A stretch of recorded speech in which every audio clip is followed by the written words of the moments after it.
on a comic book canon, so let's start the show. Joe and Jeff got the juice, keep the show on fire. Josh brings the news straight from the source with no desire. The judge, our wise advisor, keeps us in line. Fresh from the comic shop, showcase your design. Ask Joe the comic book ninja for insights to explore. The popcorn gets to know you from straight to the core. I guess out to think, cause we make some freaks. So much more to discover, this show's a hit. Anything can happen on a comic book canon. Anything can happen on a comic book canon. Anything can happen on a comic book canon. So let's start.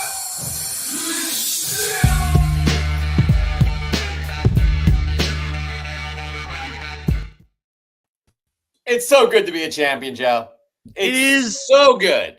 The best. Fly, Eagles, fly. We took last week off for the Super Bowl, not because the Eagles were in the Super Bowl, but because it's the Super Bowl. And, you know, we usually have 20, 30 million watchers, but the Super Bowl definitely eclipses us, even though we are the most watched YouTube channel. That being said, the Birds were in the bowl. The Birds won the bowl. Amen. Go Birds. All that stuff. Fly, Eagles, fly. Pure domination again. Yeah. So basically we talked to the NFL. We figured the Super Bowl is, once a year. Our show is weekly. So again, we appreciate you all for allowing that time off and us giving that space for the NFL, and also just gave us a little bit of break to recharge, but it was nice to see our Birds win it all. So yeah, I got two things to say. I got good news and bad news, Joe. We covered kind of the good news. The Eagles are Super Bowl champions. True. The bad news is on the thumbnail, it says new segment alert. And I have to say, I dropped the ball. I got a little too ambitious with this new segment, but I think it'll come out on Tuesday. If everything goes well, it'll come out on Tuesday, and it's going to be magical. Right, Joe? Yeah. It has to be because you worked on it and you're great. I don't even know what it is. I've been so out of it this week. You guys know I've been dealing with the flu for a couple of weeks now. It's you can probably still hear it in my voice. I'm a little congested. I'm a little hoarse still. So I've been trying to just take as much time off as possible. But Jeff, he puts the team on his back. I try, but it is a full team, to be honest, just like the Super Bowl champion Philadelphia Eagles. By the way, that is a nice. I mean, if you're going to get a jersey, that's a good one to get right there, I have to say. Cooper DeJean. All right, everybody, thank you so much for joining us on a Sunday night. 15 million people already in the chat. If you haven't done so, like and subscribe, please. And we're just going to get right into it, actually. We got some good news here, a lot of news. We're going to bring our man here in for a little chat. But before we do that, it's just going to be, we got to play his music, right, Joe? Hit it. Just delivers the news and rumors. I don't hear them.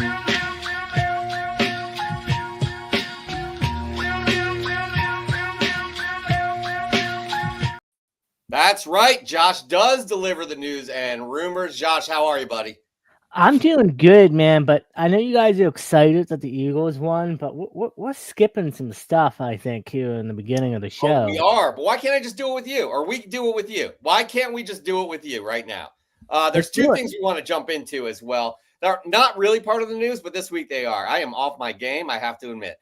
The first is our featured episode issue. It seems like the judge is taking the lead on all these because it's like there's so much stuff we all have to, we're all assigned to. Like Joe, again, is head of HR, but also head of marketing. Josh is the news editor. I am the co-CEO, as well as the creative in terms of the graphics and packages and things like that. Then there's the judge, who has a lot of cases on his docket. Is that how it goes?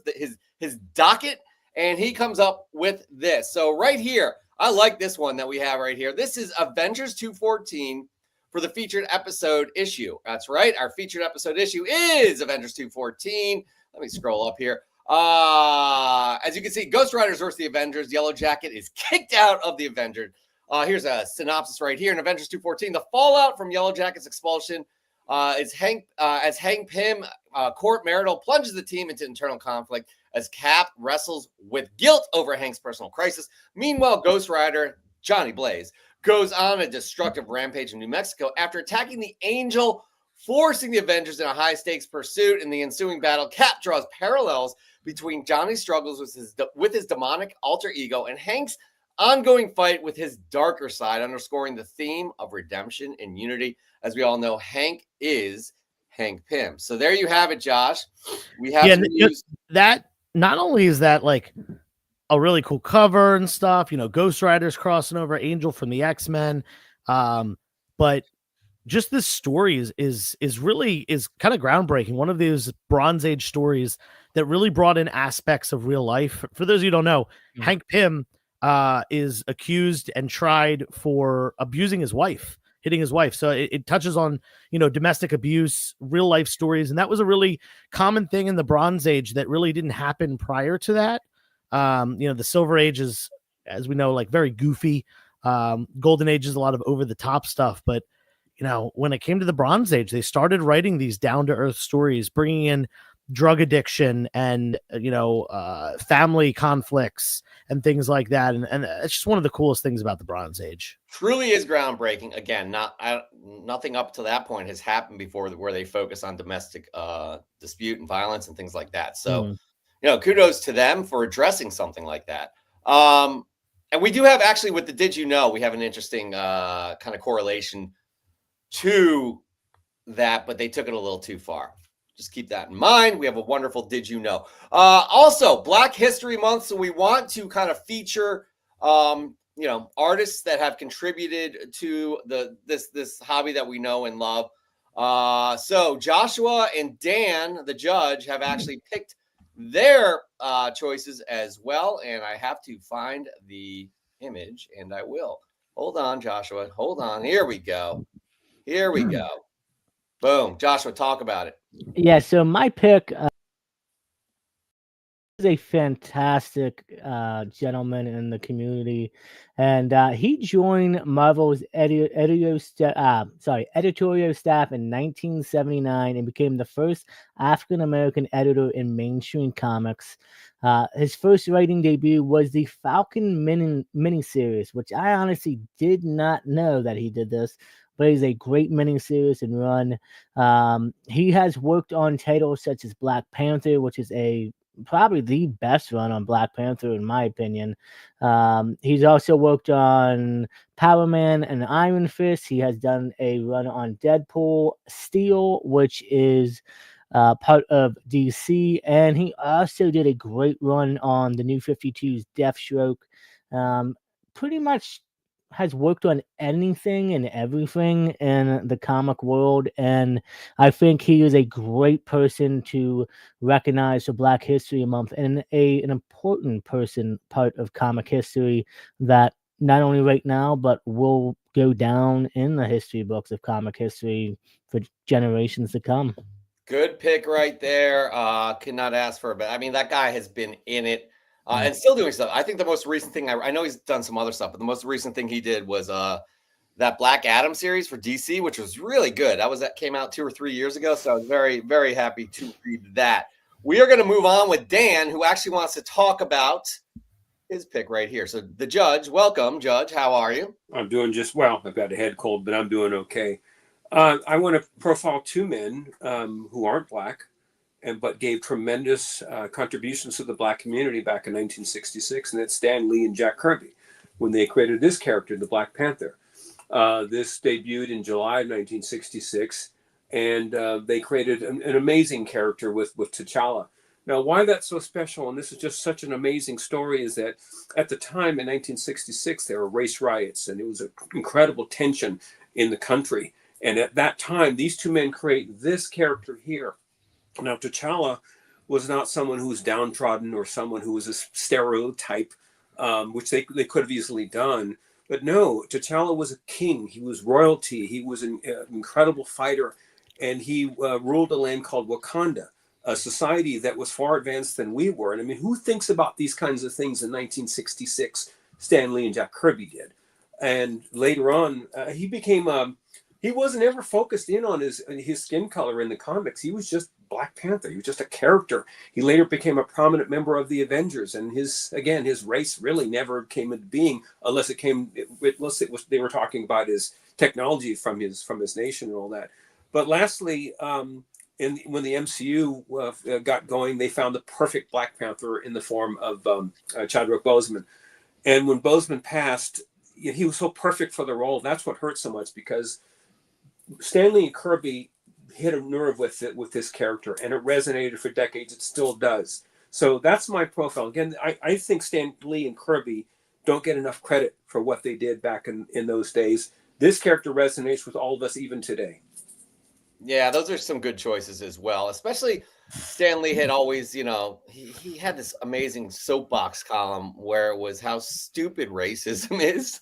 Yes. It was so well done. I wish we had that on the ready. Maybe we'll have that next week. We could read through that. But yeah, again, well done with their contributions as well in terms of like equality, right? And just, people are people. So yeah, and one of the cool things that I think, and Dan touched on this, is that prior there'd been plenty of black characters in comics prior to T'Challa, but T'Challa really avoided all stereotypes, just like you said, and was this powerful leader of a advanced nation, and not only that, but a damn good superhero as well. And obviously Chadwick Boseman, he killed it. And I think the younger generation, kids that are in their teens now, and early 20s now, and even younger, even kids that are sub 10 years old, have really watched, that grew up with the MCU being what they've been watching. I think a lot of them are going to be really, really into T'Challa growing up, just like, how I'm into the X-Men, because I watched the X-Men animated series, and Josh always talks about how he loved the Batman animated series and the Batman movie as a kid. I think T'Challa is going to be a real big standout of the first era of the MCU for sure. Yeah, well done. Again, I'll read this real quick. I found Stan's soapbox here. Let's lay it right on the line. Bigotry and racism are among the deadliest social ills plaguing the world today. But unlike a team of costume supervillains, they can't be halted with a punch in the snoot or a zap from a ray gun. The only way to destroy them is to expose them, to reveal them for the insidious evils that they really are. The bigot is an unreasoning hater, one who hates blindly, fanatically, indiscriminately. If his hang-up is a black man, he hates all black men.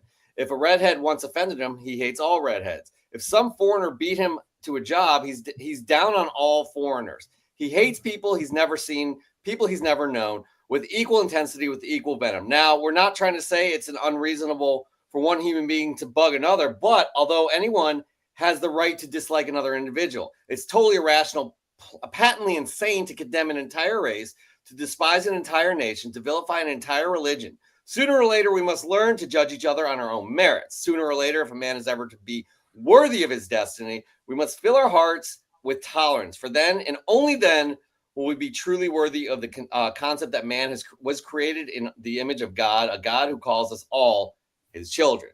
I think that's a good place to end for Black History Month. It's well said by Stan Lee right there. Well done, Dan. Well done, Josh. Judge, we're going to see you in a bit, aren't we? Yes, you will. Okay, we'll talk to you soon. Get some of the cold medicine that you use. My wife is taking care of me, so we're good. Okay, chicken soup. Don't fall asleep on us. All right, well done. Now we can finally move to the news, Joshua. And here we go. We got a lot of things going on. I messed some things up again. I'm putting a lot of things on my shoulders, but there are some things to discuss. We had videos for it, and it was just messed up in the edit. So with that said, Joshua, let's just get into the news and do the best we can. Yeah, so we had 2 weeks to catch up on, and we had a lot of news come out. And Thunderbolts got a brand new trailer. It released during the Super Bowl, and I got to tell you something. I am really enjoying what I see. I'm just gonna tell you flat out, like I do a lot of talking on Thunderbolts, but I think the trailer really it reminds me of Avengers. It reminds me of other team up films, and it looks like it's going to be a grounded story in a way. It's not multiverse stuff. And don't get me wrong, I do like multiverse, but it's getting old now. And I like this thing, you're taking literally like 6-7 characters that are were side characters in some of the films or television. They're getting together. We get to see some of this play out, and I really love the action. I like where it's going, and I've heard some great things about test screenings, and nice. I'm gonna say this.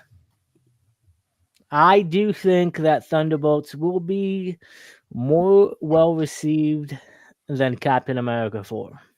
We'll get into that in a hot second because I think Joe and I will add upon that. We'll get into that. Yeah. But for me, this is a very quirky Misfits kind of like they all feel like they're fish out of water, these characters, and they come together, and then they feel like it seems like they feel like they have a family. And I really believe that the underlying themes in a majority of Marvel's films is family. And I'm super excited. The trailer, the tone, the energy, the action, the characters, everything looks just great. We've been tricked before with trailers many times before. I'm hoping this is not one of those times. I am hoping that this thing just knocks it out the park. Joseph. Yeah, I love that they, this is kind of, it's a ragtag team, but they have, in my opinion, two really nice anchors. They have Yelena Belova, who has showed up in the Black Widow movie, which was actually pretty solid, despite not doing too well. It was a pandemic release and all that stuff. And she was in Hawkeye as well. So we've seen her a couple times on the screen. And more importantly, we have Sebastian Stan, who has been phenomenal in every appearance, dating back to the original Captain America, and then, returning as more of a villainous character in Winter Soldier, and then the whole thing that happened with Civil War. I've talked about it before. Those two, Civil War and Winter Soldier are my two favorite movies in the MCU. And he's popped up a bunch of other times since. I think that it's really nice that those two characters can really anchor and pull up the other characters to make sure that the movie isn't just a bunch of misfits all stuck together in a team. So yeah, really excited for this movie. I also agree with you, Josh. I definitely think this will be better than Captain America, which I did see, and I enjoyed. But this movie, I'm very, very excited for. For sure. Again, and I know a ton of you are excited about this as well, especially a certain Jordan Norrie. Josh, we're going to move on to the next story. What do we got?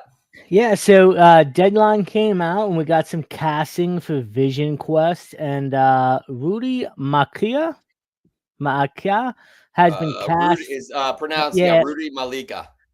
Muga has been cast as a character named Tucker. Now, I don't know. We're gonna see if this is gonna be his real character. I'm hearing some things. I think Vision Quest obviously will pick up after Agatha along the way, and we do know that Billy Maximoff is in the MCU now. We know timing is out though, so this guy's named Tucker, random character, and why would his casting announcement be so big? We'll have to see, but I'm thinking either he will end up playing as Tommy, or he might be Vision, I believe is his son's name, which is part of the Vision comic series that we have up here as well. We'll have to see. Or it could just be that he's just some random character named Tucker. But I think it's just a, hey, he's just a random person. Come to find out now. So we'll see what happens with this casting. But, Vision Quest is amping up. James Spader's coming back as Ultron. That's awesome. The original villain from Iron Man 1 is actually set to return as well. From the very beginning of the film when he captures Tony and he has him hidden in the cave. Oh, right. From the what we thought was the 10 rings. Yeah. So it's going to be a great show, and I'm looking forward to this. Joseph. Yeah. He definitely, Tommy obviously is definitely a character that he could be. I think it would be really cool to introduce, we already got Billy, introduce Tommy, have them eventually reconnect, meet in this, their universe, their real universe. But it could be someone else. So, stay tuned. A lot of times they do, a code name for a casting, so to not spoil things and keep it under wraps. So that could be the case here. I don't know anything about this actor, so I really can't say, about their acting prowess, but trying to trust the process here and hope the MCU, kind of regains the footing that it had. For sure. Hopefully, again, yeah, we'll talk more about that as well. All right. So yeah, I'm excited. I mean, I'm excited that casting's happening on the show. It just seems like forever away. And when things like this happen, it's like you're one step closer. So I'm excited for Vision Quest. Hopefully he regains what he had before in terms of any sort of humanity. That was a big part of his journey in the comics as well as in the film too. So it'll be interesting to see if Wanda's involved or if we're going to get a new family of Visions, right? So either way, I'm super stoked about this. I can't wait for this show. Here we go. What do we have next, Joshua? By the way, before we open, we're not sponsored by this. However, I do want to bring up this is Jason Kelsey's, the Kelsey Brothers beer, garage beer that I'm going to partake in one now. Go Birds. So we got some Clayface news, and looks like we got some front runners to be in the director's chair. James Watkins, who did Speak No Evil, and Jeff Woodlow, who did Truth or Dare, or the front runners to direct Clayface.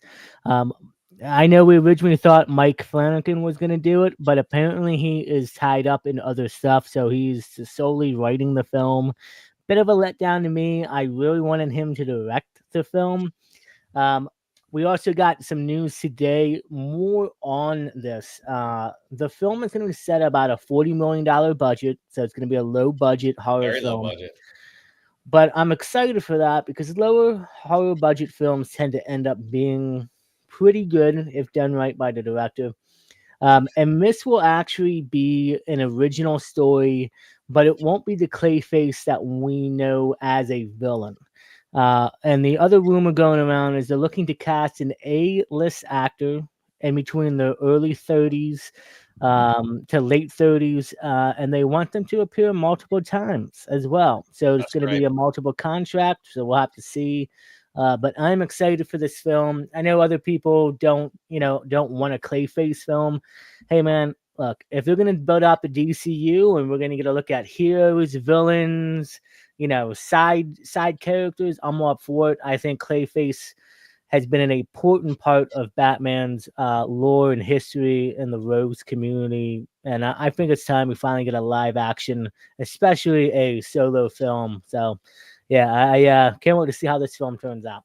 That's disappointing that people are saying that they don't want to see a Clayface film. I know it's not in the DCU, but Penguin knocked it out the park. You know what I mean? Yeah. Why would you not want to see? This is an interesting character. And by the way, I bring this up all the time. This Detective Comics Annual #1, Clayface's origin. It's such a good read. I encourage you all to just read it on the origin of Clayface. I read it recently within the past couple months. It's so good. I implore you all to read it. I know, Josh, you said that it's not the one that we know, probably, but it's a really good read. But sorry, Joe, go ahead. No, you're good. I'm with you. Why this is a character who's been around since the Golden Age, was reinvented in the Silver Age, was reinvented again in the Bronze Age, was honestly reinvented for the animated series in a way, and has just continued to, bring good stories and good, advancement to the Batman universe. Obviously also a very physically cool character, as far as powers and visuals, physical appearance.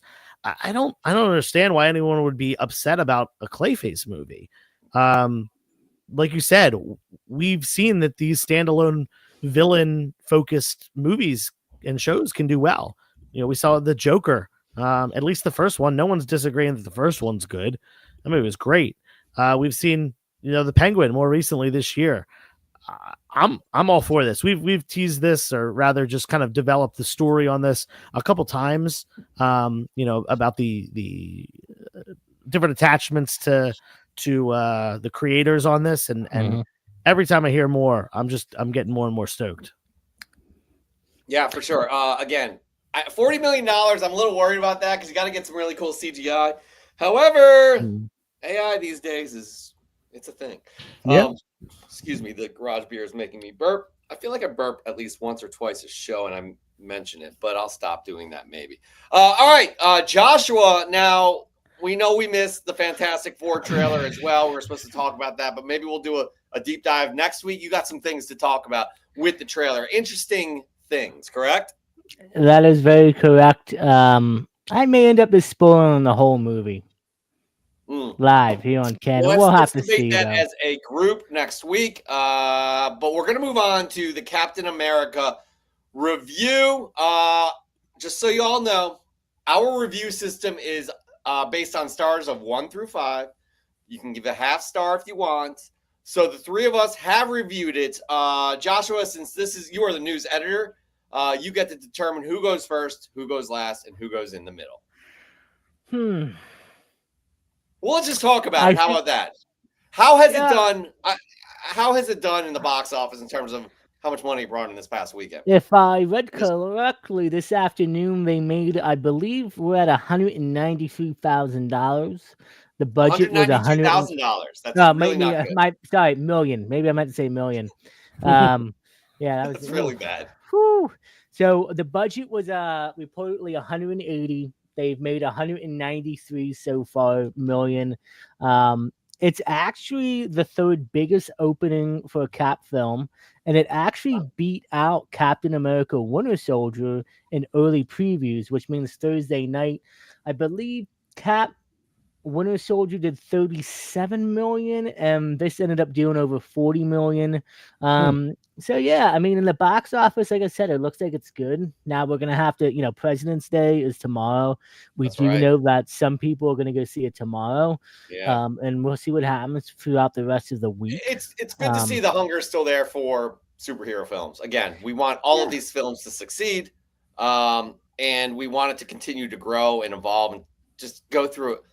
Hit upon the stories that we all love growing up, we all love reading now, et cetera, et cetera. So it's nice to see that it had a good opening, a very good opening is what we're talking about here. Oh, yeah.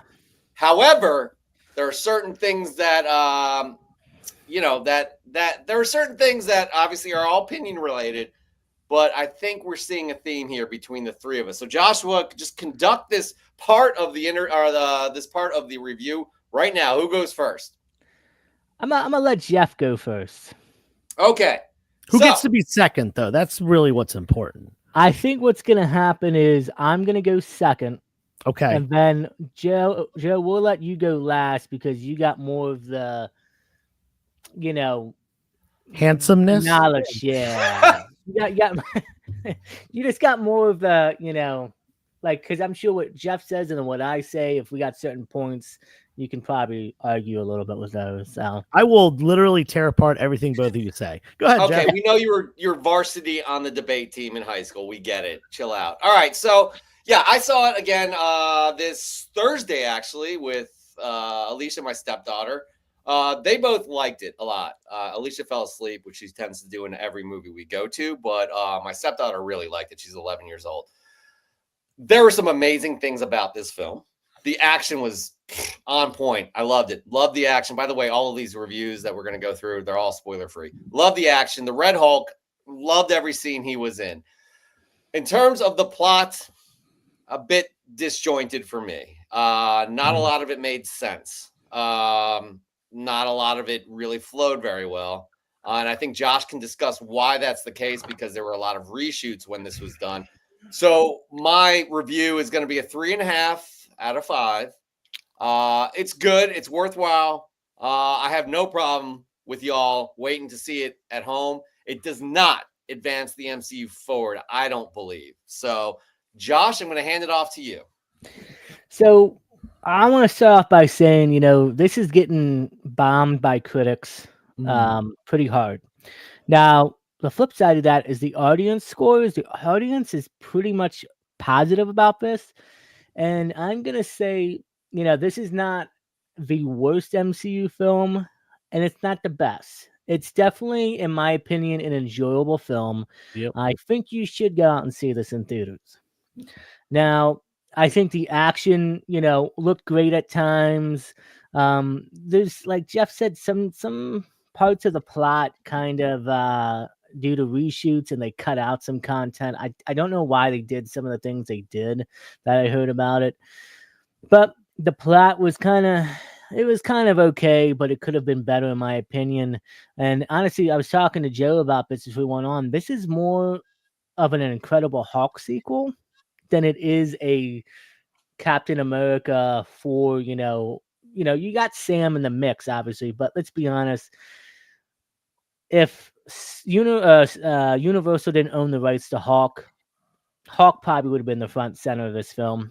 But anyway, moving on from there, I felt like it was a decent film. I feel like it's definitely it's enjoyable. You can have a good time with it. And I think it's an average MCU film. Yeah. My honest review on this is I think it's 2.5 stars. Wow, you told me 3, but that's cool. I just well, now I go back and look in the chat.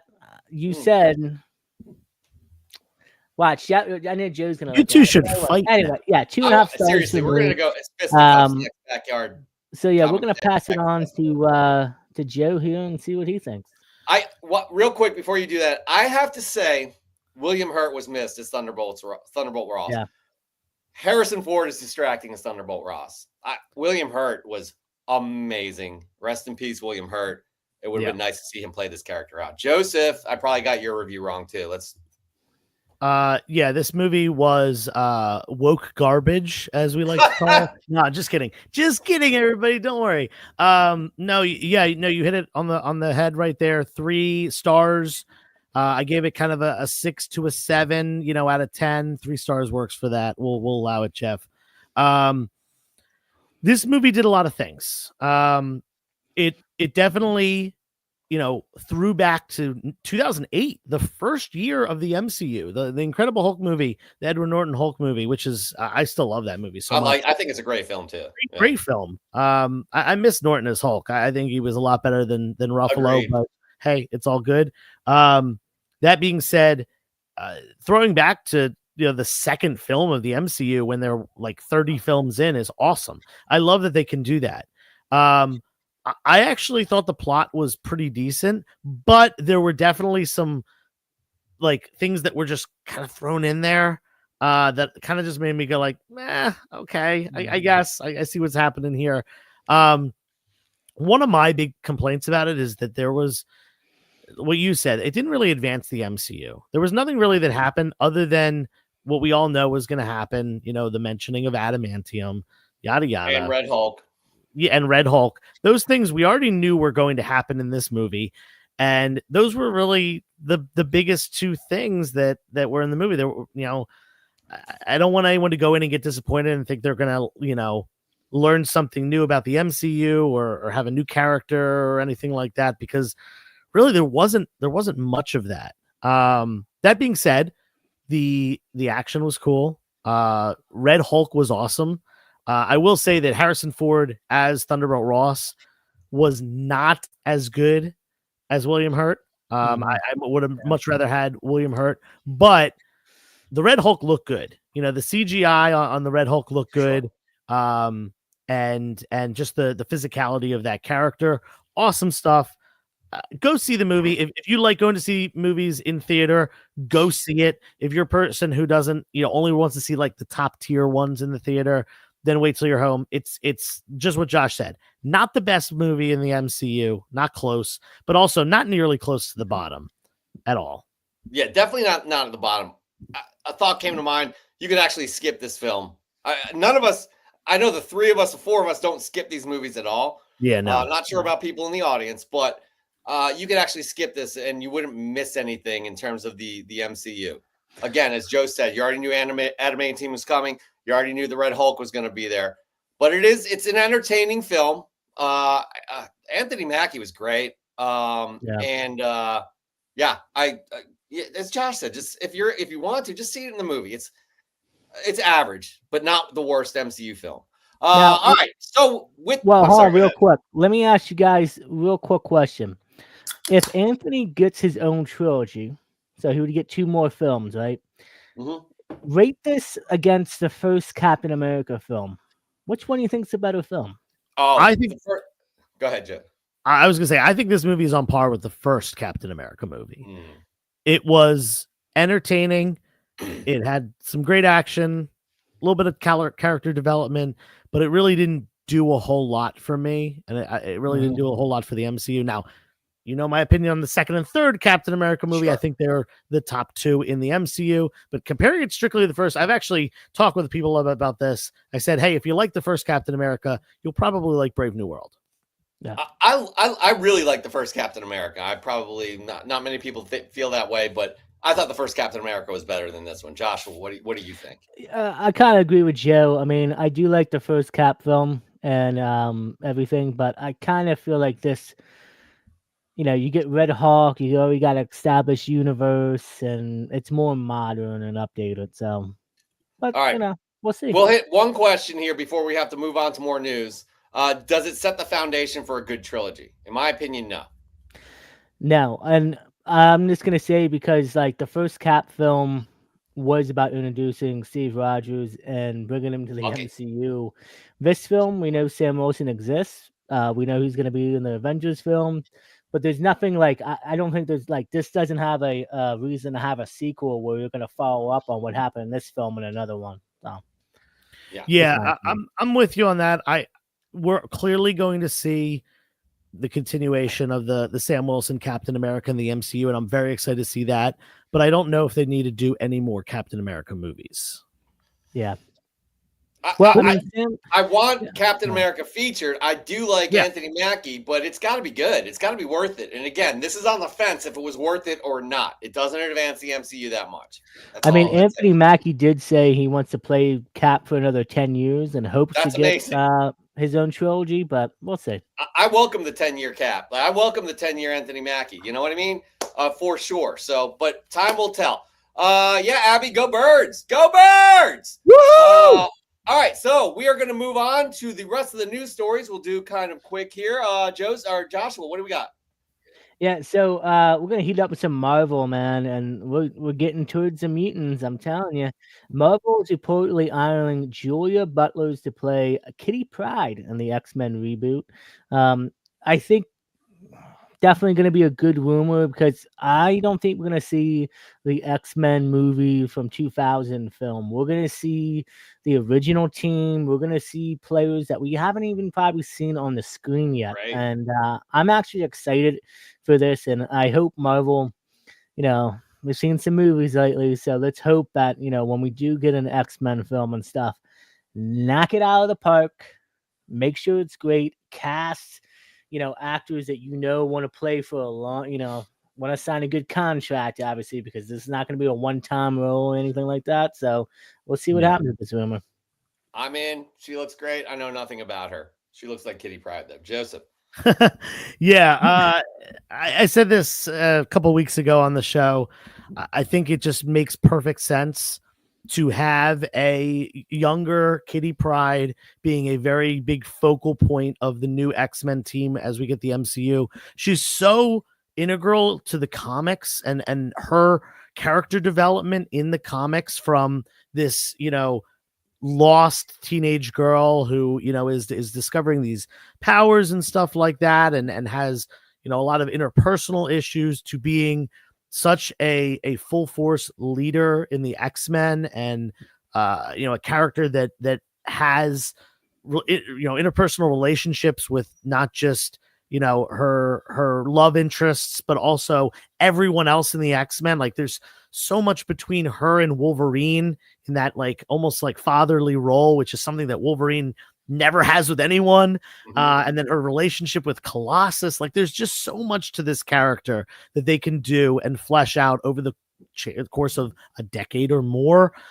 I would really love to see Kitty Pryde as just a focal point of the MCU. I know nothing about this actress, but if this is who they're eyeing up, then really hope she pulls it together and does the part justice.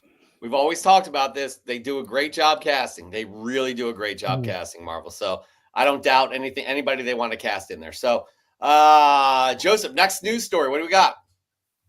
I think you meant Josh. That's what I said. You did. I thought you said Joseph. I was seeing if Joseph wanted to move to the next story, but it's not my job anymore. Yeah, you're right. Moving on to some DCU news. I do want to confirm before I announce this, Waller is expected to go into production later this year. Kind of forgot about that because Yeah, I totally forgot about that. we haven't heard anything on it, but now it's starting to ramp up. And so right now I have 2 bits of rumors going around. That's that King Friday will be part of the Waller series, and he is actually a detective slash hitman, I guess, slash agency character that has been throughout way earlier times in the DC universe, and rumor is that he might be a character that will play into the Waller series. You also want to announce the other piece, Jeff, or do you want to talk about this first? Let's talk about both together. I think it makes sense. Both of them. Well, the other great news supposedly is that the bride from Creature Commandos might be making her live action debut as well in Waller. Hey man, James Gunn did say that the animation actors will, or the animation characters and actors supposedly will go over to the big screen, jump back and forth. So I think it would be interesting to see the bride, and would really open that up in the DC universe, letting us know that, hey, you know, like, okay, you got Frankenstein as bride. Maybe we'll see Dracula at one point, even though he's not technically a DC property. Who cares? Blade's never coming, so why not? Well, yeah. The interesting about Dracula and same with Frankenstein is they're both public domain.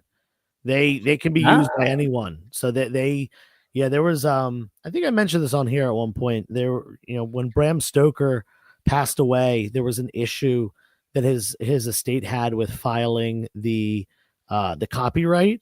And it actually fell out of copyright just a few years after his death, far before it should have. Wow, that's interesting. Yeah, that's why we got the original Nosferatu movie. Like, I think Dracula hit public domain in like the 1890s. Jesus. So even in the early turn of the century, when they first started putting out movies and things like that, motion pictures, there were a lot of usage of the character because the book had been so popular.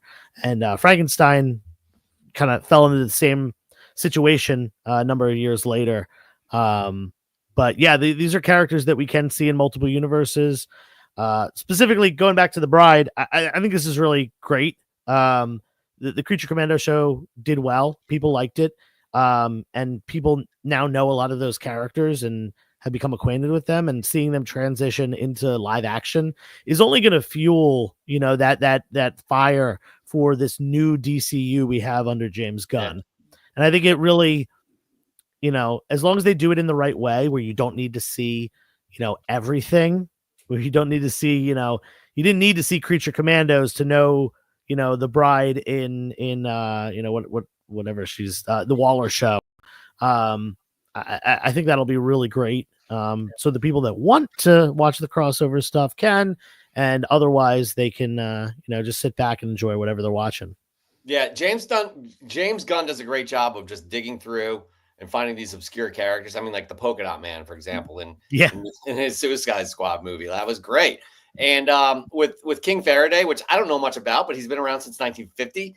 And the bride, I think that's phenomenal. Also the fact, again, I'll just reiterate, the bride crossing over into live action with, the original, the same voice actor. That's how they're casting these, or how they're casting these things. Yep. I think that's fantastic. Very excited to see this happen for the first time in Waller. Go ahead. I do want to sprinkle this in next week in the rumors. Ooh. I'm going to have a Peacemaker season 2 possible character showing up, which we kind of talked about this character the last few weeks ago. So go back, rewatch those shows. Maybe you can guess it. But yeah. I love how Josh doesn't specify which show it is, knowing that our shows are an hour and a half long and we have over 200 of them. So right. If you have time on your hands. I said in the last couple episodes. Okay, still, that's go a lot back of hours. At least 2 episodes ago. But you can either do that or come back here next week. Why not? Like and subscribe. You may as well. All right. Our final news story. Joseph. Me? Tell Joshua to do it. Tell him to tell us. Joshua, do it, because Jeff by mistake called you Joseph again. Did. Well, I think Joe's going to love this. Did. And honestly, I'm kind of loving this casting too if it ends up happening. So yeah, Marvel was looking to cast Mr. Sinister as the first big villain, honestly, for the X-Men. And who better to do it than Javier over here? I think this would be a great choice. He was actually rumored to play Galactus originally in Oh, yeah, that's Fantastic right. Four. Yeah, I do remember that. Also, Antonio Banderas was also in the running to play Galactus as well. But you know what? Hey, certain characters pass, and certain characters want to do other. And you know what? If Marvel ends up going this route, obviously you're gonna want a actor that can be sinister, like literally No Country for Old Men. Go watch God. that film if you haven't seen it. Right, right. This Terrifying. Huh? When I think of Oh. Javier Bardem, that's like the first movie that comes to mind. That and then Skyfall, which is one of my favorite Bond movies, and I'm probably gonna get some flack from Pope of Chilitown on that one because he's a huge Bond guy. I haven't seen nearly all of them, but yeah, Javier Bardem, he's got that evil in him. You know what I mean? Yeah. Like every character that he's played that has been a villain, which honestly he's kind of pegged into that role.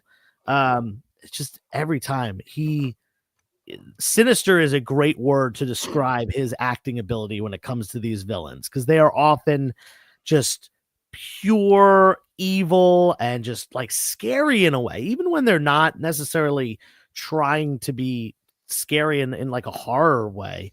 They are. So yeah, very excited about this casting if it's real. I've been a big proponent of utilizing Mr. Sinister as the big bad against the X-Men, just because we've seen Magneto 100,000 times at this point. X-Men animated series, the early 2000s movies, the later 2000s movies with Fassbender. We've seen the character over and over and over again. Let's get Mr. Sinister, another staple character in the MCU.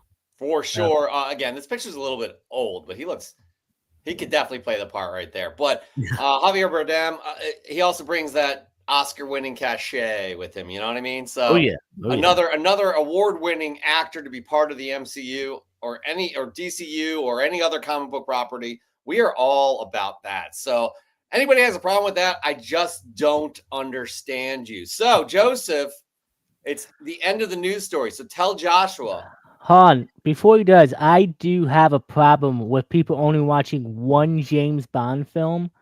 Come on, Joe. It's not true. I've seen more than Skyfall.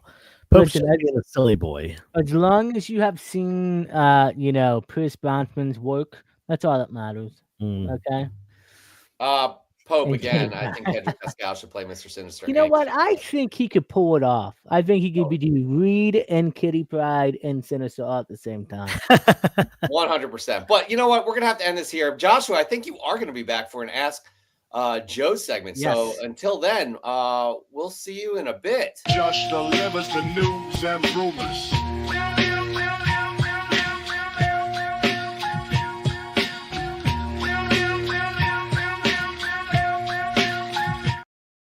What a good kid he is, right? Am I right? I got the wrong thing. What a great kid that Joshua is, isn't he?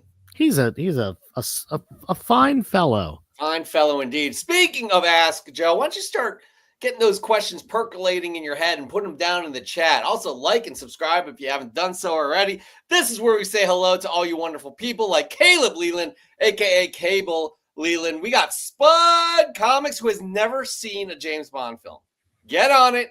Get on it. I'm disappointed, Lexi. Pope at Chilitown in the house, as you all know. Matt Stadge, he pops in every once in a while. We miss him. Hope things are going well with you. Kate's Comics. I'm dead. Give us the bride. Oh, she wants the bride in the DC, or she wants a live action bride. We got Go Birds again. Very happy about that. There's a good pronunciation Luke's there, Comics Jeff. in the house. Who else? We got more people, I swear. We got Kaboom! Wants to see Clayface kick butt. Batman. Oh, the animated series was amazing.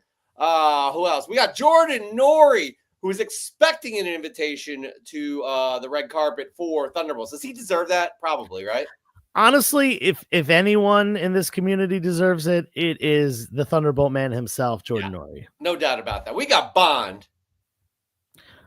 Paul Bond. I gotta say, for not rehearsing that for weeks, we Not bad. freaking nailed It's been that. a while since we've done that. I know. Raw Dog Comics in the house. Nikita Kari in the house. Gabby D, who loves your Coop, your Coop jersey right there.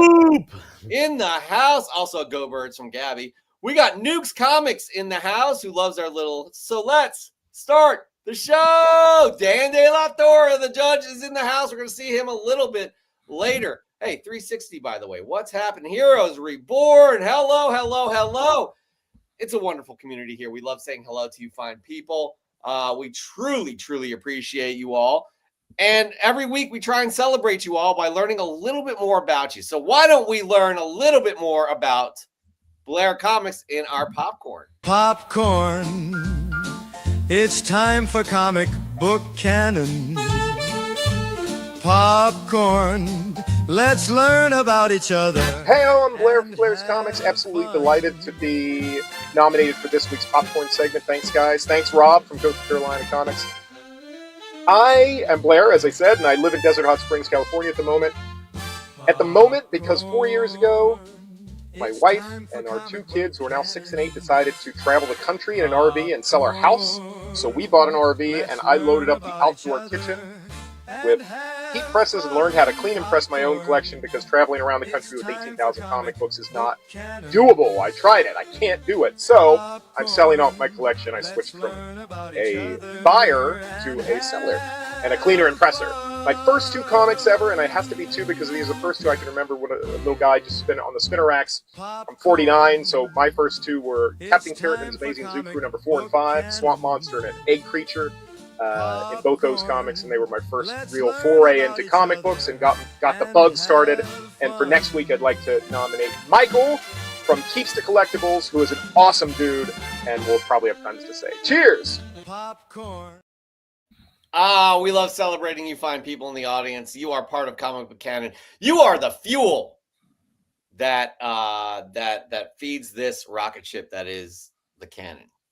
Doesn't make much sense, but you know. Yeah. This is actually kind of getting interesting, because we're getting nominated a lot of people that don't always watch the show or at least names that I don't recognize.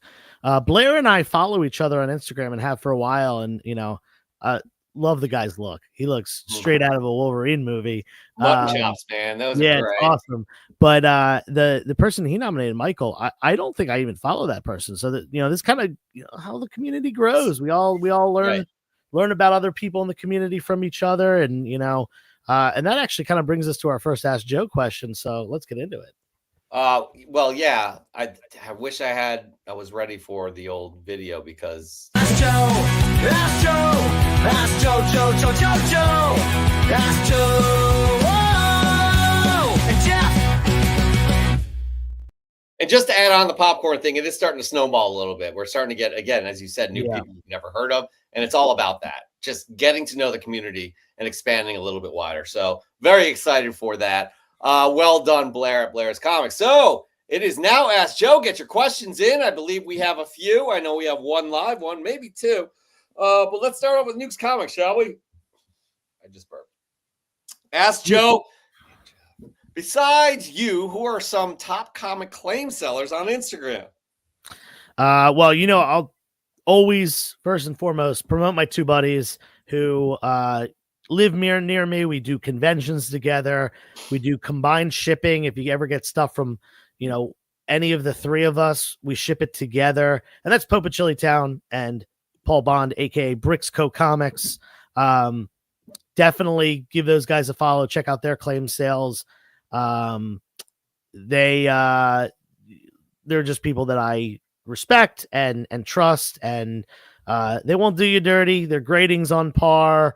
They're fair with their pricing, which is a big thing, especially now with how the market's fluctuated. So definitely those 2. But outside of our little community here, because those guys are involved with the show and watch the show and stuff like that. There are a lot of people that I've bought from over the last couple of years. One person that's really been killing it with claim sales recently is Code Blue Comics, who I actually have a book from today.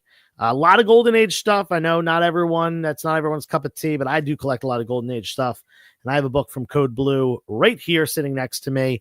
Yeah, he's great, as well as let's shout out GRG Holmes, Greg Holmes, who he's been doing a lot of things outside of comics as well, including like art, magazines, other types of collectibles, but always has some really, really cool comics. So, shout out to those people. Those are some people that I've bought from and I've sold to in the last couple months.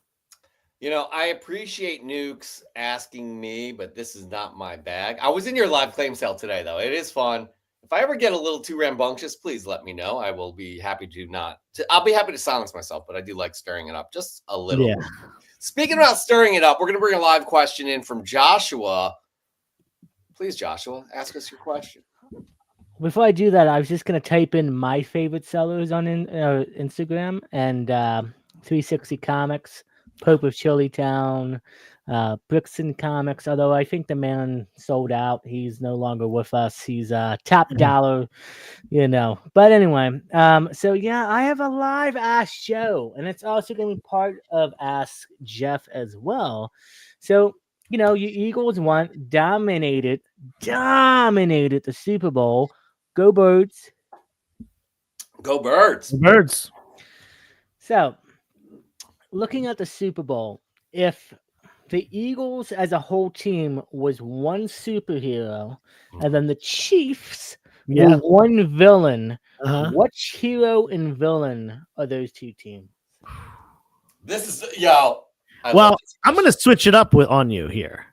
I'm gonna do a little switch because you specifically asked for the Eagles being a villain. The Eagles being the hero. I'm gonna switch it up and say that the Eagles were the Joker beating the shit out of Jason Todd with a crowbar. So bad. That's what it was. I will accept that from you, good sir. That actually is pretty much what happened, honestly. Just the crowbar, just smack, over and over again. Limp body, blood pouring out. That is the Chiefs sitting there, not being able to do a single thing about it.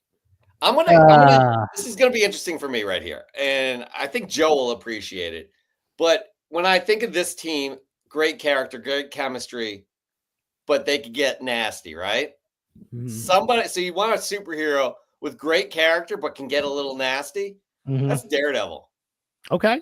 You know what I mean? Like, sprinkle a little Catholic guilt in there. Yeah. Matt, well, I don't want to, maybe not that, but Matt Murdock, he just sticking up for the people that can't stick up for themselves. And great characters, Daredevil as well. But he can get a little nasty. So that's the Eagles. I don't know what I would do this is a great question, John. Yeah. In terms of the Chiefs, I mean, look, you can switch it like Joe did. You can make the Eagles a villain and Chiefs a hero. No. What about Guy Gardner as the Eagles? Like, he's totally a no one likes us, we don't care kind of situation. Yes, but he's also a knucklehead, right? Do you see the Eagles as a bunch of knuckleheads? No. It's just more the attitude, more the Guy Gardner attitude. It's a great question, though. It really is. I'm not going with the Chiefs. We're going to move on because we got a lot of things to get to, a lot of questions to get to still. So, Joshua, we'll see you a little bit later. We are going to get to the judge. The judge does have a live question as well, but we're going to get to Kate first. Question. Do you think Jurassic World will have the best July? I don't think so. I don't think so. I do think that there will be enough hype for Superman and Fantastic Four. I think that if it was any other Marvel and any other DC movie, that Jurassic World definitely has a chance to overshadow them. But just because of how important and hyped up these movies have been, Fantastic Four and Superman, I do not think Jurassic World will have the best. I actually think that Superman will probably have the best. It's just the character with the most name recognition, a lot of build up from the fans and stuff like that. I think that Superman will have the highest box office, and honestly, probably Fantastic Four second over Jurassic World. I'm going to agree with that too, because Superman crosses so many generational lines and globally, and the Fantastic Four as well. But their movie, they are just scattered with terrible movies. You know what I mean? And for people, in the mainstream who are not comic book fans or what have you, they maybe are just just not familiar, and they'd be more familiar with Superman. So I agree with that. I think Superman is definitely going to win July, probably win out on the summer. Jurassic World won't come close to those two, I don't think. So I agree with that. Why don't we bring the judge in first? Oh, great question though, Kate. We're going to bring the judge in for a live question. Hello, sir. Your Honor. All right. Are you off the clock? You're not off the clock, but you don't have your garb on. Go ahead. Why does that mean anything to you? Really? You've got the world championship Jets on your, your Eagles and all that. Anyway, the Jets. Get out of here. I'm a sick old man. You guys are making fun of me. Anyway, okay. Let's start a little trouble here, Joe. We all know how important first appearances are, right? And the biggest comics last year were clearly the absolute Batman, Superman, Wonder Woman, that whole thing. That they were totally onto something. And I was even preview to that. I saw that I was excited about that when I was at San Diego Comic-Con. I was sitting in their panel. I love what they said. But what came out recently, not that long ago, and I credit Comic Tom for this, that those are not the first appearances of those characters. This one was the all-in number one. All right. Yeah. So that should be a big deal, right? Well, is this the first appearance? Now, this is dated December of last year, and it came out probably months prior. I think September was the release date on this. However, DC Connects number 51 preceded this by at least a month, maybe 2 months. Yeah. So is this the first appearance of those characters? So, yeah, this is a great question. For those of you who don't know, DC Connect is the DC's equivalent of Marvel Previews, which is a preview book that comes out. It showcases new titles. It also showcases the reprinting of things as far as facsimiles and also like collected editions, hardcovers, premiere versions of premiere printings of things. They are a great way for comic stores to kind of showcase what is coming, and also for comic stores to kind of look over and see, I think a lot of people are going to want this. Let's order this. They let you know when new artists are hopping on things, when new writers are, so people that follow specific artists and writers can kind of map out what they're going to buy, so on and so forth. They are not comics, though. So that is a first preview. Totally with you on that one. First preview. And as we've seen over the last couple of years, previews do matter. Whether it's an in-comic preview, such as the first Spider-Man 2099 and ASM 365, I think it is, or one of those preview books. The one that debuted Miles Morales is worth quite a bit of money, especially in high grade, because most of the time they're kind of just chucked around, as preview books. So yeah, totally something that's collectible, but definitely not a first appearance. First publication, sure. First preview, absolutely, but not a first comic book appearance. I'm going to agree with that too. It's not an in-story. It's not anything like that. And I also want to add, Dan, and I know it's interesting because I remember you getting that ash can a while back, but the Absolute line is just, it's great. I love it. Yeah. Yeah, I've got the ash can here, and it's funny how that all manifests itself. Does it go down then to, if I submitted each of these to, let's say, EGS or let's say CGC, what would they say if I was going to submit these?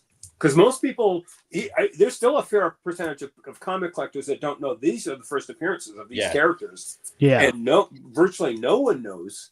This might be an exclusive that we're breaking here now. Nobody knows about this preview. But this is first appearance. So what would they say if I were to submit those to those companies? Yeah, and just like always, the market is going to decide whether something is the first preview or something is the first appearance in comic, first cameo, whatever. It doesn't matter what it's called. The market is going to decide which book has the most value, whichever one people want the most. And that is probably going to be, in my opinion, Absolute Batman number 1 will probably be the most expensive of those books. Yeah. even more so than Absolute Superman. I think it's got the most hype behind it. I think that is probably going to continue to be the most expensive. And if we look back to New 52, which kind of did a similar thing when they started that new universe, which is basically what we're getting now. New 52, there was all the issue zeros. There was a New 52 issue number 1 that kind of previewed it all. There were previews, and then there was issue number 1. Batman issue number 1, once again, that's the most expensive book out of those. More so than the issue zeros, more so than the New 52 issue number 1. And it's not even a first appearance. You know, it's the first book of the Batman run. Now, that Batman run was phenomenal. Apparently so is this one. I have not read any of it yet. But it's going to be market dictated. Like I said, that's well said. I think, excuse me. I think people are going to catch up to the fact that the special, the All In, I think it is, that is going to be their first cameos, and then I think their first appearances are going to be in their respective series. We do have to move on, but Dan, we do have a question for you. Yes. Who is the QB for the Jets next year? I'm a baseball guy. Why would you? I know. Derek, I don't know. Derek wants to that? ask you that because you said the Jets instead of the Eagles. So I'm sorry. It was the green. It got me confused. It's fair. I have the answer. Guys. Brett Favre is going to be coming out of retirement for the Yeah, second time or third time or whatever it is. And my wife has been taking care of me through this head cold. I'm heavily medicated. I'm surprised that I'm here. So if I said Jets, it's just it's fog of war. It's fine. We don't hold it against you, Judge. Get your wits about you because you got a lot of work to do at the end of the show. Great question right there. Moving on though. Actually, Derek again. Ask Joe and Jeff, will the Eagles win the next 15 Super Bowls or just the next 10? Well, let's be fair. Let's take it one step at a time. Let's get to the record of 3 first. Yeah. Then we'll hit 5, and then we'll start working towards 10. I'm not too concerned about the future. Next season is what matters to me. And honestly, we likely can retain a lot of the characters. Wow. We talk about comics. I'll just say characters. We likely can retain a lot of the players that are free agents. We might have some retirees. Lane Johnson might not stick around. Now, Lane is coming back next year. Brandon Graham is the big one. Did Lane say he definitely is? Yes. Oh, I do believe he said that. Yes. We got another Go Birds in the chat, so let's go Birds for sure. Here's the deal.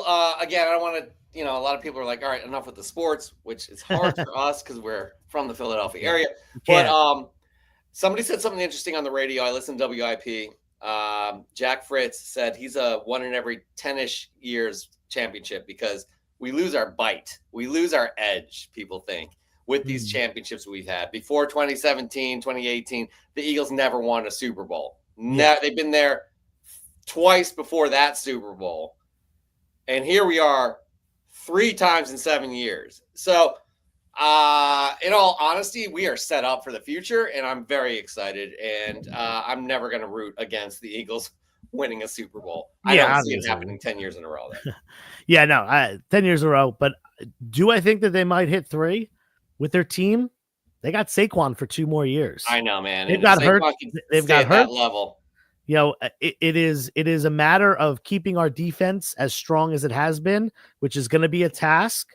If we do that, I think we're good. Offensively, our team is incredible.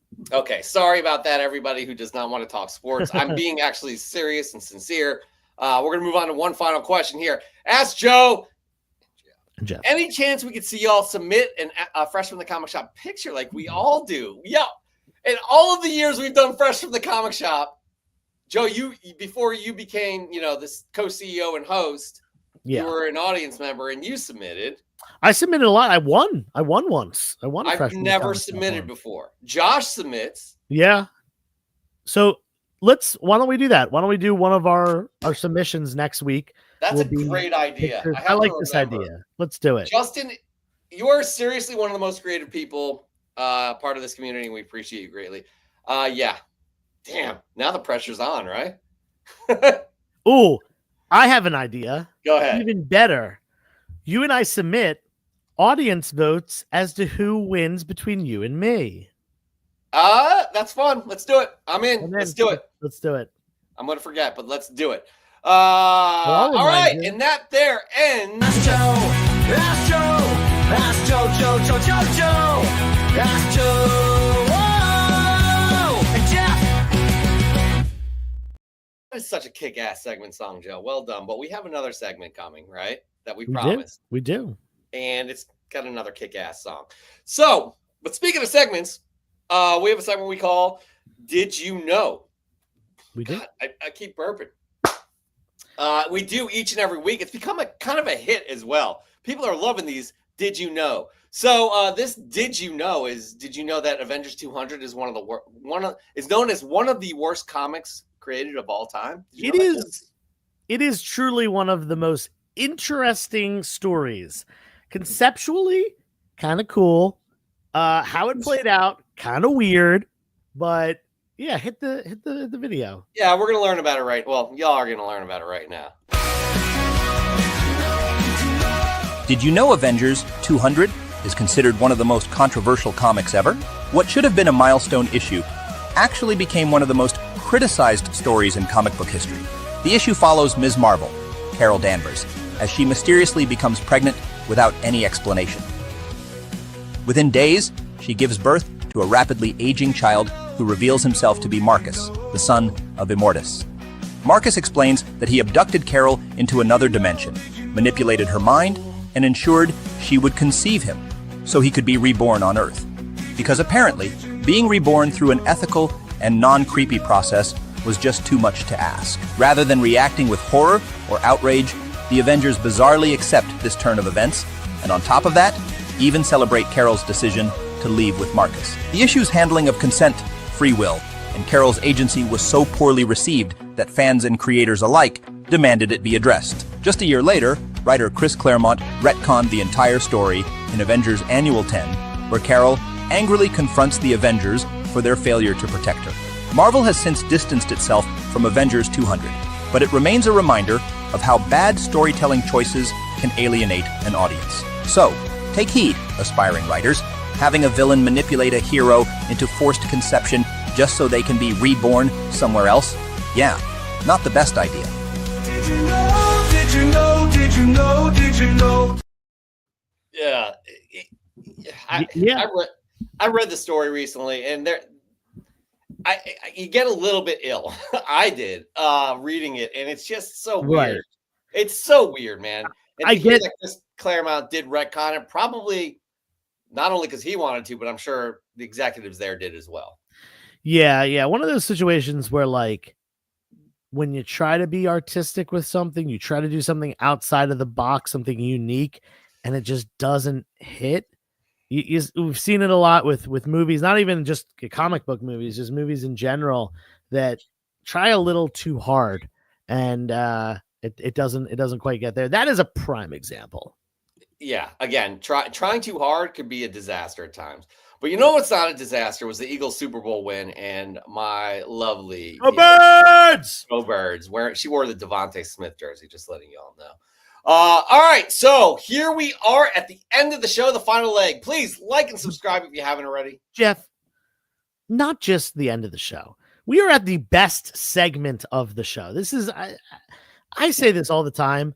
This is the segment that got me into watching this show and made me want to join the show as a co-host. And now I'm here doing that. I weaseled my way in. It took like a year or so, but now I've been here. We're on episode 214 today. Yeah. This is what makes this show, in my opinion, stand out from the rest of the comic book shows on the internet.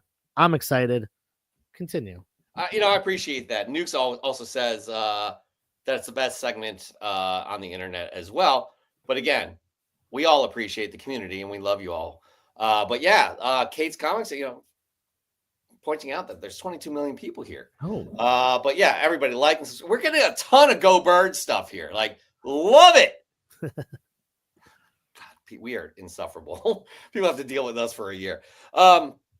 Maybe more. All right, so y'all know what it is. So why don't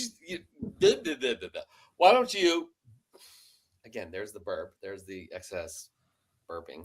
Why don't you all watch the segment introduction, take notes, and you'll learn all about Fresh from the Comic Shop. Fresh! Fresh from the comic shop. Your collection's treasures ready to pop. It's time to share, don't let it flop. Fresh from the comic shop. Take a shot, make it bright, give it style and flair. Show a book that's unique, something rare out there. Tell us why it matters, what's the story behind. Pull at our heartstrings and you'll surely shine.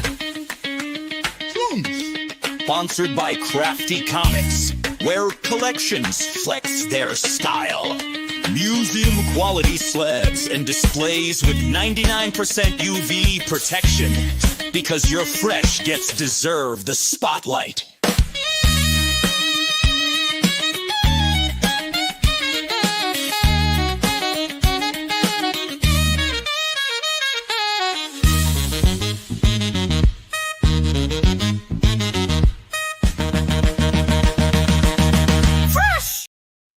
That's right, Fresh from the comic shop, where you can win yourself an amazing crafty case. They are museum quality cases. I'll just pull one off the wall right now. Why don't I do that, Joe? Look at that. Beautiful. Yeah, these things are great. I need to get my comic room a little bit more organized and be able to finally get that stuff put up. Yeah, it's called set design. But again, so just send us a picture on Instagram. Make sure you tag the picture. Think about 3 criteria that we look for. It is well-composed shot. It is give us something unique. And it also is pull at our heartstrings. Tell us about that book, what it means to you. You don't have to have all 3 of those criteria, but any one of those definitely helps you stick out more than the rest. So we already have one winner of January. Who was? February, bro. Oh, one winner this year. Gotcha. Yeah. And for some reason, there it is right there. Our good friend Brandon. Mods Comics right there won for January. We have a semifinalist to go up against Dr. Plagueis with that amazing Green Lantern. And that is, where is it? Well, I just want to mention that it is Mark Leneker. Oh, this is not in order. That's why. Mark Leneker, you are going up against Dr. Plagueis. Yep. In the semifinals, the first semifinals of February. So we'll have that happen this week for sure. And then we're going to pick a new semifinalist for the second round of the semifinals of February. So we're just going to get right into it. Does that sound great? That sounds wonderful. Let's get into it. All right.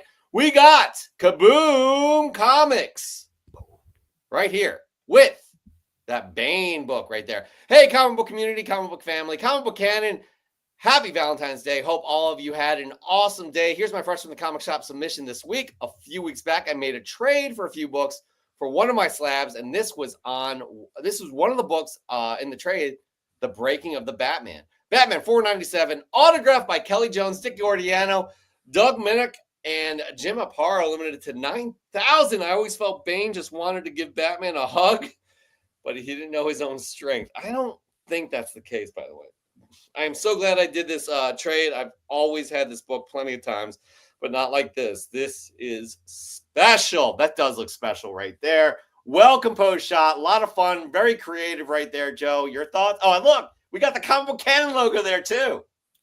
Yeah, this is awesome.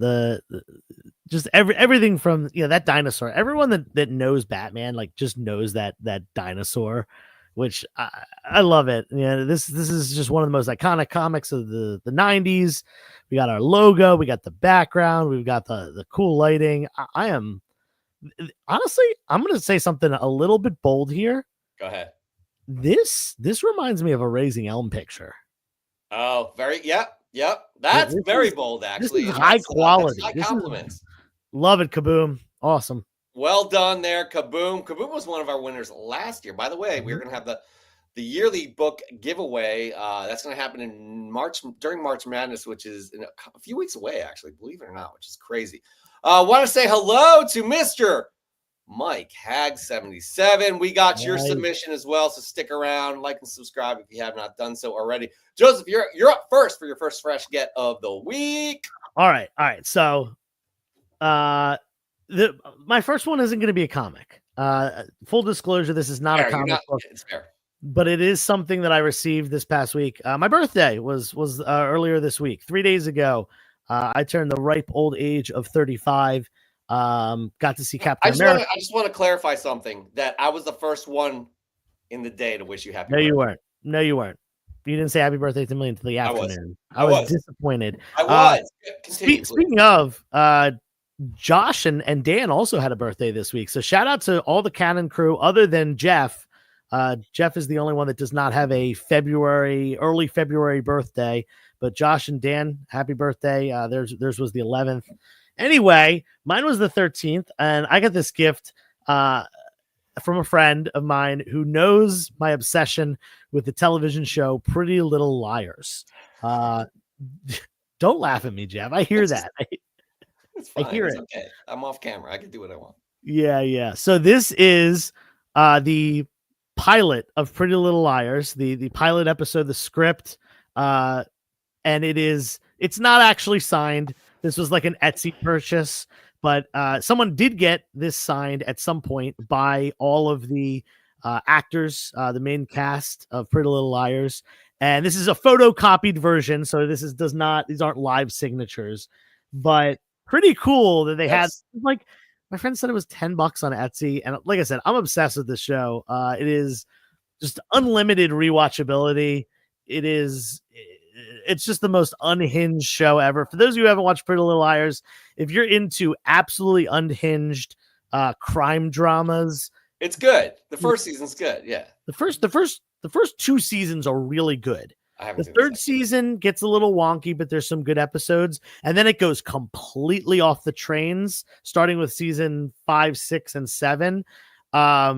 So if you like that kind of stuff, not off the trains, I meant off the tracks. You know what I mean? We all got it though. We all. But yeah. By the way, it's getting a little creepy. Alicia is wishing you happy birthday again. Yeah. Is that code for something? Yeah. I'm sorry to tell you this, but me and Alicia have found love, and she's kicking you out of your house, and I'm gonna move in there. We'll still do the show though, right? Oh yeah, I'm fine with doing the show with you. You're just not allowed within 100 yards of my house. We'll talk about this later. It's just logistics that'll figure itself out. We have a really important thing that we need to go to here, which is who's my favorite Pretty Little Liars character. If we're talking about the liars themselves, the 4 main girls, 5 if you include Allison, I'm gonna go with Emily Fields as my favorite of the liars. But when it comes to the other characters, don't sigh at me. I'm talking about this. When we talk about like the whole entirety of the show, it's pretty hard to beat Caleb. Caleb is a really cool character. A lot of character development with him, and he's just generally a great guy. Like, he's one of the few guys in the show that isn't just an absolute piece of shit. So yeah, I love Caleb. Just what does this have to do with comics? Absolutely nothing. Pretty Little Liars for life. By the way, Josh has a good. Can I live in the basement? Would that be okay? No, you're not allowed within 100 yards of the house. All right. Moving on. Next up, we got Mike Hags, actually, 77. Shout out to my beautiful wife, Tab Hags, for scooping this little gem. The first appearance of Hydra Man, super clean copy, no spine ticks, sharp edges. I think we trained her good. This is from the local comic shop, Grasshoppers Comics. I love that name. She has a great rapport with the workers over there. An amazing Valentine's Day gift. Thank you, my love. Romita Jr. and Al Milgram on the pencils and ink. Story by Dennis O'Neil. Spider-Man is pitching in at a salvage operation when a sailor goes overboard. The strange combination of circumstances transforms Morse Bench into the Hydra Man, capable of transforming to pure water and back. Spider-Man will have his hands full trying to stop a liquid version of Sandman. He's a cool character and was definitely underused in the MCU. But wasn't used at all in the MCU. I mean, it was supposed to be Hydra Man, but it was whatever. Anyways. It wasn't. It was an elemental. Okay, fine. Anyway, so maybe there's still hope. Maybe there is. I just want to say one thing. What? Really underrated book. Hydra Man and Sandman actually do team up at one point, and they make Mudman. No way. Wait. Yeah. Oh, I have to look into that. Yeah. Yeah, it's issue 224, I want to say. Somewhere around that. Yeah, like late Bronze Age. I'm completely distracted by Josh right here. Where can I? Can I come in and talk about Sex in the City real quick? That is in regards to your Pretty Little Liars. All right, we're going to have Dan De La Torre, the judge, come in with a fresh get right here. Let's do right it. now, live on the show. Here we go. I Judge, had how are the you? second appearance of this character, and I just recently picked up the first appearance. And if I can get my hands on his first appearance, I will. But it's the third appearance of Professor Zoom from Flash number 153. Very, very cool book. You know, I'm getting into the DC Silver Age here, and I've always loved the Flash. If there's any book I can get my hands on, even more than Amazing Fantasy 15, it will be Showcase 4. I'd love to get the first Red Flash. That's an incredibly expensive book. I'll probably never own it, but I'm very proud of this one here because it's such high grade. Josh says that looks like a really good copy, and I'm gonna have to agree with him as well. That's it nice is. pickup, Judge. And Joe, you are correct. I remember reading that Spider-Man issue when the those two characters merged and they became this one character. I forget what issue that was, but yeah, that was a pretty good read. Trying to look it up. I think it was in right the here. 200s. Yeah, 200s, the early 200s. 217, 218. That's right. That's right. Yeah. Well done, Nukes. Yeah. And this is the character. Yes. I have that somewhere. That's a cool cover right there. That's a cool one. Yeah. Yeah. And the issue before actually has, the issue before has both of the characters individually right, fighting Spider-Man, and then they combined forces after that. Later on, as they separate, go back to their individual selves, they just felt like so violated, and just it was you can just imagine the creepiness of having merged with someone you didn't want to, and then you were separate. So yeah, no need. Yeah, that's like the time that me and Jeff shared a hotel room in Cancun together. We don't need to talk about any more details disturbing. after that. That's Alicia's watching right now. I don't want her to know about that story. Moving on, we got Nori Jordan. Nori Jordan in the house, where this week I am forced to think out the Fresh from the Comic Shop box due to the postal system letting me down. Luckily, I was able to find a nice copy of Punisher 218. I'm the farthest from a Punisher fan, but this cover honestly made me appreciate Bullseye even more. Bullseye never needs armor and fancy guns to be deadly. He can kill you with almost any object. Maybe I can enjoy the Punisher more. He can't be all that bad. He was a thunderbolt after all. Take care, everyone. I got to say, Joe. Forgot to take out the judge. He's threatening somebody right now. I got to say, Joe, I don't think Nori Jordan has submitted a Thunderbolts book all year yet. It's been a while. He's been doing some other stuff, but some great stuff. No complaints here. No, for sure. Well done there, Nori. All right, my first fresh get of the week is Lucky Devils number 2. I have not read the first issue yet, but I'm excited to read this because this is from the creators of 8 Billion Genies, and that book was awesome. Art here is the same type of art. Again, it's with Charles Soule and Ryan Brown. Highly recommend. All right, moving on. Who do we have next, Joseph? Who do we have next? I don't know. We have Mike Hags. Goonish Lurker! Where are you, buddy? Where are you, Goonish? There you are. Goonish Lurker. No sweet lighting or cool backdrop. No cool backstory. Just this rad Brian Boland cover of Judge Dredd from 1984. Picked this up from Mutiny Comics during their monthly in-person auction. You know what? Sometimes it doesn't need all the glitz and glam. That is a great cover right there. Brian Boland, freaking legend. So well done there, Goonish, for sure. Joseph, your second fresh get of the week. What do you got? Second fresh get of the week. Back to comics, I promise. This came in a collection, and this is I'm not sure if it's the only book that I'll be keeping from this collection, but it is the book that I am the only book that I'm definitely keeping as of right now. This is Tomb of Dracula number 10. And this is a book that I already have a copy of. I've owned a couple copies of over the year, and I keep racking my my grade up. I had a really low grade copy at first. I think the top staple was popped and stuff. And I notched it up to like a 4.0, and currently I have a 6.0 in my collection. I think that this thing is in the 9s. This might be a 9.0, 9.2, maybe even a 9.4 with a good press and clean from our good friend Paul, aka Brixco Comics. This book is nice. especially for a Bronze Age book, early 1970s. So that is going to be my PC copy. And I will have my old PC copy, which is about a 6, available for sale at some point soon. Yeah, that presents well. It looks like, 9, it definitely shows through. So Yeah. well done on that find right there. Next up, I got to say he did it again. We got Raising Elm. Howdy, comic fam. Earlier this week, I received one hell of an awesome gift in the mail from my good friend, Jordan Norrie, the Thunderbolts King himself. He sent me a high-grade copy of the first print of Thunderbolts, issue 1. And to up the ante, he sent me a copy that had been signed by Mark Bagley because he knows I like me some signatures / autographs.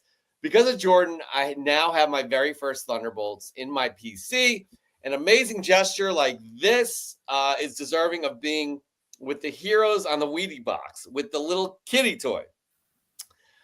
Thank you to my good friend Norrie Jordan, and much love, comic fan. Now, guys, this is so well done, so well set up. Justin does this all the time. So well done with the Wheaties. You got the Thunderbolts in the foreground. Then you have the Thunderbolts poster, the Wheaties poster, inspired poster in the background. But if you look a little bit closer, everybody, you're going to notice Jordan Norrie is in that image right there. Oh my God. Yeah. Right next to Oh my. He's John Walker right there. Go back to the regular picture. You got it. Oh my God. I didn't see that. Yeah. Well, it's hard to see like right there. If you would have had your Instagram open, I'm sure you would see it. It's pretty, but it's really good. Like even the Photoshop copy is just like, damn. Justin, you crushed it. Look at Jordan's head. Yeah, that's amazing. Oh God, I freaking love it. All right, my second fresh get of the week. I love this series. I love these characters. I just truly, truly love them. And they just had their first issue released this week. Star Wars Hyperspace Stories, Clone Force 99. It's the Bad Batch right there, number 1. Yeah. Look at that cover right there. This is before I think the 3rd season. I believe that's when this takes place. So I'm excited to get into this and read it. I love the idea of these guys being just the misfits of the clones. And I'm very excited to just get into it. So yeah, that's my second fresh get of the week. Moving along, we have Josh's Comics. Y'all know him. He was just on here. He's going to be on here again tonight. Josh's Comics 01. Star Wars Darth Vader. Speaking of Star Wars Darth Vader number 8, volume 2. First indication in the form of a statue that Kev Trennis from the High Republic exists in the Star Wars universe. I can't resist picking up a great Vader cover. This is such a good cover. Most of those covers are amazing. Most of volume 2 of the Marvel runs are keys, as is this one. But the real reason I wanted it is because the cover is incredibly badass. Enjoy this beautiful fresh from the comic shop. Joseph, your third fresh get of the week. What? Third fresh get of the week. This is a book that you've seen on here a couple times because I own a couple copies of it. This is not one of those books that I buy and, I sell my lower grade copy. This is a book that I keep every single copy. It is not an easy book to find. This is Strange Terrors number 4, 1952 or 3? 1952, pre-code horror with artwork by the one and only William Ekren. Damn, dude. Yeah. For those of you who haven't been on when I've shown off an Ekren book before, this guy was an artist in New York City. He had immigrated from Scandinavia, I think Finland specifically, if I remember correctly, or Norway. I forget exactly which country, but Scandinavian artist came to New York City and ended up doing art in like Central Park and like just selling it there. And he also was someone who battled with schizophrenia, and he utilized his art to kind of be an expression of his mental illness. And you can see, if you look up really closely, this is all very fine line work. It is beautiful, just phenomenal stuff, really intricate, really detailed. It almost looks like a maze. Like every little line in it, it creates this like this pathway through the painting. Crazy stuff. Love, love, love his work. He only did 3 comic book covers, and they weren't intentionally comic book covers. Pieces of art that he did. The publisher of St. John's Publication, they were in Central Park in New York. They saw his work. They bought it from him, and they said, we're going to use this for a comic. We're going to give it back to you later. So they used it, gave it back to him, and he was able to sell it later as well, which is really cool that he retained that. But yeah, only 3 comic book covers. Strange Terrors number 4, as well as Weird Horrors number 6 and 7. I have all of them, but I'm always looking for additional copies. I think this is my 4th copy of Strange Terrors. Have you shown that off on Fresh from the Comic Shop before? Other copies, yeah, that I have. You have? Mm-hmm. It's just every time you pull it out, it's really freaking impressive. So yeah, well done right there. All right, moving on. Speaking of well done, Kate's Comics right here. Harley Quinn number 1 from 2000, first issue, first Harley Quinn titled ongoing series. Here's a copy of one of my favorite comics on my PC, Harley Quinn number 1 from the first ongoing Harley series.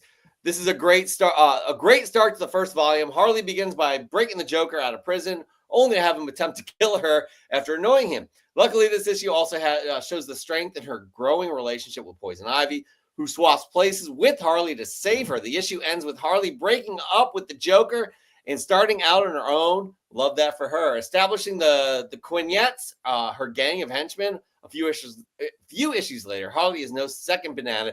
She's Harley effing Quinn. This issue also shows the amazing artwork of Terry Dodson and Rach's Inks, who always brings dynamic action sequences and movement to the character, highlighting Harley's athleticism. For this post, I decided to share this promotional poster for issue 1 from a comic shop. Both are fantastic pieces that highlight the introduction to one of my favorite characters, as Harley Quinn would come to be considered the 4th pillar to DC, expanding the numerous titles, film adaptations, toys, and more. And boy, does that keep me busy collecting. For today, February, cover art challenge number 25. That's a hashtag. Theme of retro style. I thought this throwback to Harley's OG character design could fit. This is really good, the submission. Really, really well done there, Kate. As well as explaining how important Harley is to you. So yeah, I applaud that for sure. All right, I'm going to show off my 3rd fresh get of the week. Guys, I love this damn series. I love it. I love the art. I love the story. I love the characters.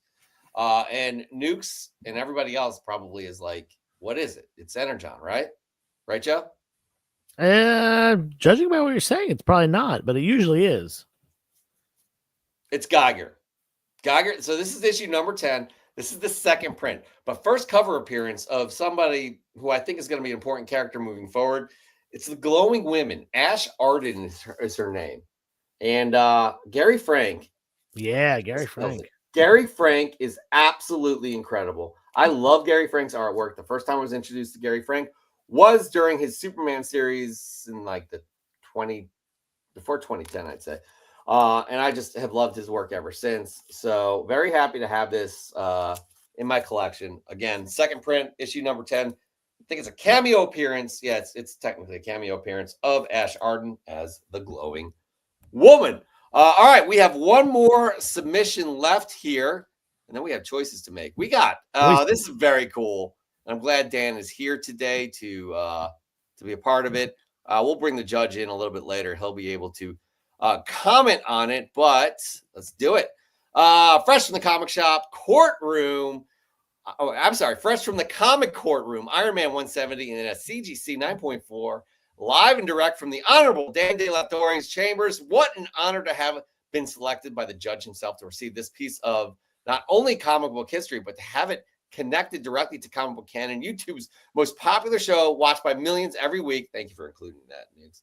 What a unique and permanent piece of my personal collection. It is a privilege to call myself a fan, but also a member of this amazing Comic Book Canon community. Look, my top of the world, Nukes. I mean, how cool is that, Joe? Like, that is, I love seeing people getting their the giveaways and showing them off. I actually remind me, I owe giveaways. That's terrible. of me. I have to send those out. I'm saying it publicly, though. I have to send them out. But that is very, very cool, Nukes. Very happy that it's in your collection and it's in your personal collection, and you're very appreciative of the Honorable Dan De La Torre. Speaking of, let's bring the judge in, and we may as well bring Josh in as well. All right, guys. Thoughts on submissions? First from Josh, then the judge. All right. Well, I'm gonna tell you straight up. My number one pick, and I think it's the only pick. No, we didn't ask for that. Just in general, the submissions. Joe and I are going to take care of this. Don't you worry. Oh, okay. He's trying to overstep his boundaries. It's well, we'll have a talk, Josh. All right, go ahead. Repeat the question, gentlemen. What would you like to Just in general, what'd you think of these submissions? I thought they were fantastic. I'm just Amazing. getting irritated right now. I can tell. Judge, do you have anything you'd like to say? I mean, and please, it's your courtroom at this moment. So if you're finding somebody unruly, feel free. I'm not finding anybody unruly. We won't mention any names, Josh. Anyway, no, hey, we've had a drought for a while. I mean, today is a great set of submissions here. You gentlemen have your hands. You got a lot your work cut out for you with these submissions here. There's lots of great ones, and here's the saddest part: there's only going to be one winner. I know. That's how it is all the time. Yeah, it's tough. It's tougher. This is one of the toughest ones I've seen. So I won't say anymore. I won't cloud your judgment. So, gentlemen, the show is yours. So, what say you? I have 3 again. I like picking. I have like 5, but yeah, I've got to whittle it down. I mean, I'll name one of mine right now, and that is Mr. Raising Elm, of course. Almost every week, as long as he's eligible, he's gonna be nominated because his stuff is great. Pardon me for interrupting. There's one obscure little thing that you didn't notice about that picture from Raising Elm. He took a picture with the cereal bowl, and you can tell the cereal is still not. It gets to be wilted in the milk very quickly. That's crisp. He took it very, very. So everything's professional. Even the little bowl of cereal, you can still eat that with no degradation in the flakes there. Wow, only a judge's eye would actually be able to see that. So well done there, Judge. Raising Elm is definitely a top 3 for me, no doubt. Yeah. I mean, like for so many reasons, but I love how he brings in the community into it, having Jordan there. That's on his cereal box. You know what I mean? I didn't even know that until you pointed it out. It's hard to see, but if you look, I think if you look at the true image on your phone, I think you would maybe notice it. I did notice it before I read the description, and anyways. So yeah, so I'll go next then. That's Joe and I definitely had that aligned. I'm gonna go Kate's Comics as well. I like how Kate's explains how much Harley Quinn means to her, how much this issue means, the poster, everything going on here. I like what she did with this submission as well. I don't know, Joe, if that was in your top 3. That was another one of my top 3. Yeah. All right. So what do you have for your third one? Third one in my top 3 was, oh gosh. You know what? I forgot. Kaboom. It was Kaboom. Kaboom with the that is a great submission right there. With the Bane breaking into the back, and just a fun. I would call it a fun smorgasbord of things. Like I love everything about it. I do. There's just one thing. One submission kind of it was above that, and I have to say Mike Haggs. And there's just something about your spouse going out and supporting your passion. You know what I mean? I really appreciate that and love that. Alicia definitely supports me and in many ways, and I truly appreciate that. And seeing this right here, it reminds me of that, and I know the feeling. So I do like that as well. So I guess Kaboom and Mike Haggs, we don't see eye to eye on, right? We don't. So we'll eliminate those 2, and we're down to Kate and Raising Elm. I have to say, there's just one that I feel like I have to I have to move on to the next one. Well, I think we're on the same page. Yeah.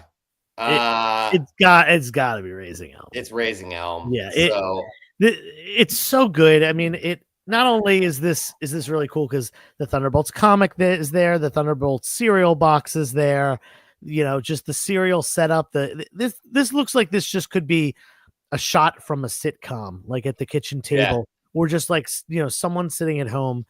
But it's done so artistically, and then just to add Nori Jordan, that if Nori Jordan wasn't in this, it still would be a top contender. Yes, agree. But the fact that another member of the community and the community member who is known for his love of this more obscure team, this is everything. This is everything we want. Yeah, I agree. Congratulations, Raising Elm. You are moving on to the semifinals. You'll find out who you're going up against next week. But I do like how Jordan Nori says the quality of submissions is amazing. I think he's saying that more because he's actually part of one of the submissions. Actually part of now moving on to the semifinals. So well done. But actually, nothing's official yet. Judge, I apologize. I'm saying congratulations. Is everything in order? Here's the thing. I'm going to throw this out because I think we all see it. Raising Elm's, his ability, his talent is so damn good. He wins us over virtually every time he makes a submission. So we're almost trying to make excuses to not find him as the winner for the week. So, but anyway, you guys have come to a consensus. I agree. This week it is Raising Elm. Case dismissed. Case dismissed. Justin, you were moving on to the semifinals. We'll find out who you go up against next week. We are going to have our first semifinal battle. It's Dr. Plagueis versus Mark Lineker. We'll have that up on Wednesday, so be on the lookout for that. Also, be on the lookout for the new segment I promised you for this episode and just didn't get it done.